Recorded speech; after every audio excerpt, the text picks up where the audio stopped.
Lawa ke tak lawa? Cuba komen sekejap dekat Hani. Warna kuning dekat patung ni cantik ke tak? Siapa yang tema color kuning? Nak pakai untuk dinner, kerja, apa tu event lah, kena pakai warna kuning. Akak ambil yang ni sayang. Ada diamond lagi bahagian depan baju tau. Dengan kiri kanan pun ada diamond.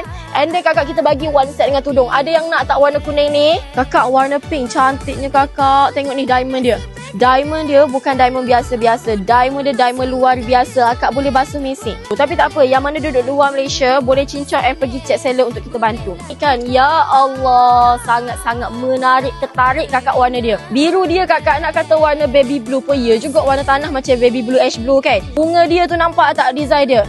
Datin Seri memang nampak lain daripada yang lain. Lawa ke tak lawa? Warna biru kakak. Ya Allah, cantik ni dia punya kain Yang ni siapa nak masuk order kod 57.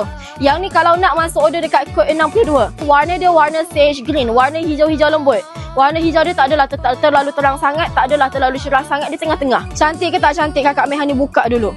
Kakak ni tengok ni. Yang ni sayang untuk dia punya colour navy blue. Cantik. Cantik tak? Yang ni dia punya tudung sayang, warna navy blue. Yang ni dia punya kain. Kalau akak upgrade memang akak dapat sekali dengan tudung. Warna navy blue ni siapa yang nak, masuk order dekat kod 3. Yang ni harga eksklusif.